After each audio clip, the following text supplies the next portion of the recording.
Wait a minute. Something ain't right. Liar!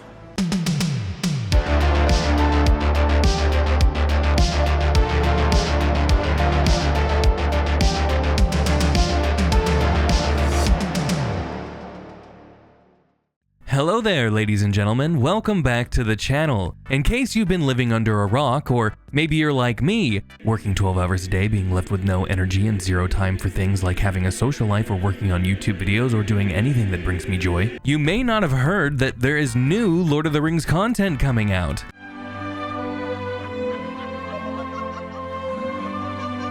Brought to us by Amazon. Yes, the very same company that works its employees as if it's some kind of Chinese sweatshop right here in America. The only difference being we don't have the fun self-forever sleep prevention catchy nets. Depression? Isn't that just a fancy word for feeling bummed out? I'm going to jump! Oh, do a flip. If you're on that packaging line, you better shut your goddamn mouth and stop asking for bathroom breaks as you package up those microplastic riddled masks for those still sheltering in their homes due to COVID, and I guess now the next world-ending disease, monkeypox, which seemingly requires a whole different set of protection.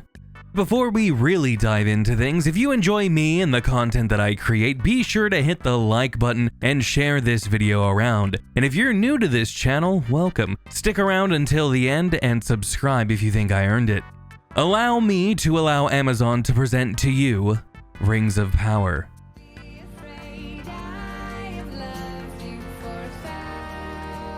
Okay, you got me. This was edited, but not by me. It was edited by somebody who actually has talent and a good sense of humor. But we don't need fun editing to make a show like this look like complete dog ass, when Rings of Power already looks like a cheap knockoff of a CW show. And as I've said in the past, CW shows are just one small step up from porno quality filmmaking. Now yes, I am being a little harsh on Rings of Power, and to be fair, some shots do look pretty good, but when you have Amazon money, it better look halfway decent when it comes to CGI. A lot of where I have problems is the character designs and the costume design. I mean, the materials look so cheap, so thin. I mean, there's wrinkles in armor, for God's sake. The one saving grace for this show, at least in my eyes, is the design of the orcs, which I do think look pretty badass. But of course, because this is the internet, we can't have nice things, and it became a massive deal when outlets started bashing fans who were upset with yet another departure from Tolkien's original work. I'm of course referring to the fact that there are female orcs now. And let me tell you, Tolkien fans are people of class, people of culture. They of all people would appreciate some orcussy. But they above all else, above all horny levels, just want a more faithful adaptation of literature that they love and hold so dear to their hearts. And you would think that companies would understand this, but no. Instead, when companies work on storied and beloved franchises, they think they know what's best. And fans be damned. In fact, it's actually the fans that are the problem. Just like when Disney preemptively came out and began peddling the narrative that fans hated Reva just because she's a black woman. It had nothing to do with the fact that her character was poorly written and insanely unlikable. No, of course not. It was just because of her skin color. We're seeing something similar here with the actress from Rings of Power, Morphed Clark. Wait a minute, Morphed Clark. What the fuck is this, some kind of Star Trek name? Morphed Clark is the actress playing Galadriel, and she's taken it upon herself to be oh so stunning and incredibly brave by saying something that no one in history has ever said before. Racism bad. Yes, Miss Clark here posted this video on her Instagram, and needless to say, it caught a lot of people's attention. Now, I think this goes without saying, but we're on the internet and I'm going to say it anyway because people here have the nuanced detection skills on par with a loaf of bread. No one is giving Morphed Clark shit for backing up a fellow cast member if she is actually receiving hate for being a black woman playing a gross hairy midget. That's right, you heard me. I don't like hobbits, and dwarves are only slightly less gross. They look like they all smell like wet cabbage. Elf supremacy, baby.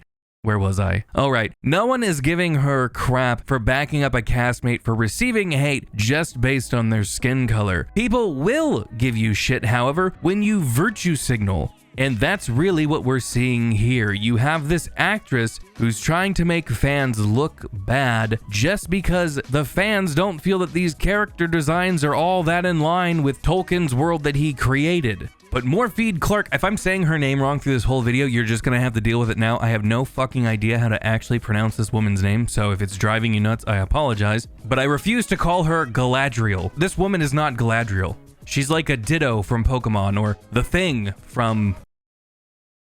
The Thing. My name is Jeff.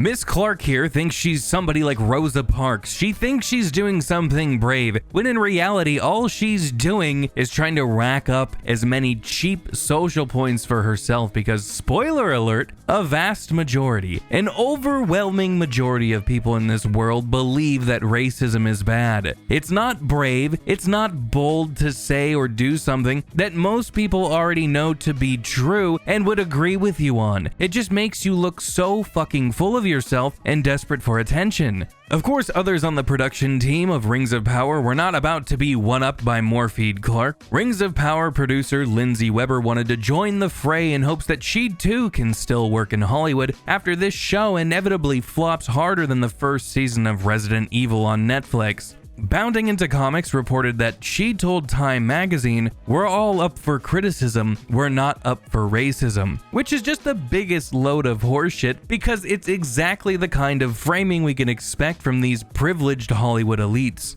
Fans wanting something more accurate to source material does not mean that they are racist. It means that they are wanting something that is more accurate to the source material. It's like that meme online where you can say, "I like pancakes," and then somebody says, "Oh, so you hate waffles, you bigot."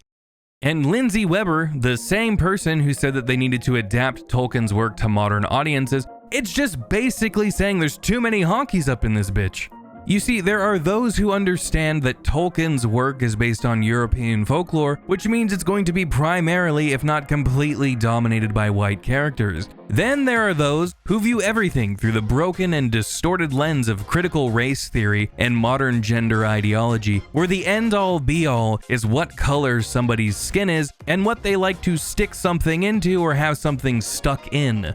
The very same people who will cheer on these massive mega corporations when it suits their political ideology. Just like recently on Twitter when some random Twitter user tweeted at the main Star Wars account to keep politics out of Star Wars, and this main account with millions of subscribers clapped back at them, of course leading to dogpiling and harassment of that user. The very same thing people like Morpheed Clark and her supporters are oh so upset about to begin with. That's right, you go, faceless mega corporation who films their movies outside Chinese internment camps for religious minorities. You put that random Twitter user in their place. Fuck yeah, what's that? Corporate exploitation of marginalized groups, you say? The woke are totally okay with that, as long as they get more seasons of Miss Marvel and WandaVision.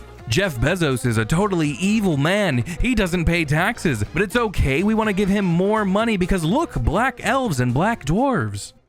I've said it before and I'm going to keep saying it as long as it keeps being proven to be true. These companies don't care about the intellectual properties that they are making content for. They are not fans of these things. They view them as vessels to push their ideologies, and in most cases, ideologies that are riddled with racism, hatred, and bigotry.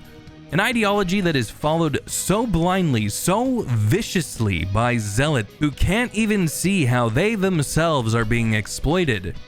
But that's because it's not actually about protecting anybody. What it's all about is quashing dissenters. And the best example of this is what happened with Gina Carano and Disney. When she stepped out of line, she stopped being useful for Disney. They could no longer hoist her up as a shield. Look, strong woman, strong female protagonist. When her politics stopped aligning with what Disney was pushing, they dropped her instantly. A lot of, if not all of this race swapping, gender swapping, it is just another way to market these films, these shows, And admittedly, it works. It gets people talking about them. Look at this very video where I'm not being positive about what I'm saying about this show, but we're still talking about it. And the more I do these videos, the more I talk about subjects because they're all related. It seems like a circular process. And it's because the Hollywood machine just keeps feeding itself. These actors, these production crew members, these directors, whatever, they feel like they need to keep saying things like this, to keep doing these virtue signaling actions. They hedge their bets. They want to show that their politics are in line with what is hot right now.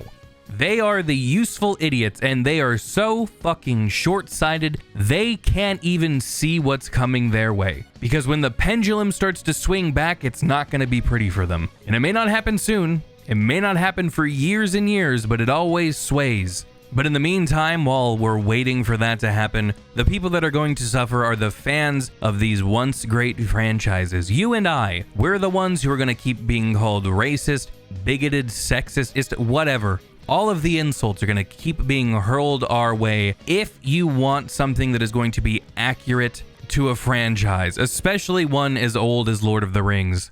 Without going on too much of a tangent, I do want to wrap this video up. You can look at what happened with The Witcher 3. Rags did a few videos on this. It's older videos, but they're really good, still worth watching, where people were complaining about how racist The Witcher 3 was because there weren't enough black people. And it's kind of the same thing with Tolkien. The Witcher series is based on Polish folklore. There's not many black or brown people. It's mainly white people. Every individual should have justice done unto them. But unless your video game literally has the exact same number of people from all cultures, then this isn't a discussion you really should be having if you're talking about true equality. Games should be diverse, and so many people say that Witcher 3 is endemic of a problem that games have with inclusivity, a cause that I am, of course, very sympathetic to. But again, the illiterate, the ignorant, the non-fans, they don't understand that. All they see is the short-sighted view of, oh no, the fans are just being racist. They don't like black people. They don't want to see black elves. And I've said this in previous videos too. If you want to make a fantasy universe where all the elves are black, great, do it. And then when we have a live action adaptation of it, make some of those elves be Asian. Make some of those elves be white. And then we'll just use the same argument that gets thrown our way of, well, it's fictional, so it doesn't matter. It's tiring. It really is. But companies are going to keep instructing people to just call fans racist because that is the easiest way to deflect criticism. I guarantee you, if this woman, I don't know the actress's name, but the one playing this dwarf, if her character is terrible, I guarantee you, you're going to see countless articles about, one, how amazing this character is, how revolutionary she is, in spite of the fact that she's forgettable, if that's the case. I'm not saying that from right now, not saying that's how it is, but if it turns out that way, you're gonna have the fluff pieces, and you're gonna have the attack articles. Mark my words. But here's what you do to combat this, because this video did go kind of negative. I kind of scripted this, but it went off track, and here we are. So what I will say is this, to not end it on a negative note, if you do not like what you're seeing from Rings of Power, not just from the trailers, maybe you don't like the behavior of the cast and crew of this show, don't watch it. Do not give them your money, do not give them your time, just avoid it, because if you watch it, if you generate the hype around the show and you contribute to those watch hours, to that revenue growing, guess what? You are funding more of this. But hey, that's what I have for you today, ladies and gentlemen. As always, I want to know what you think about all of this.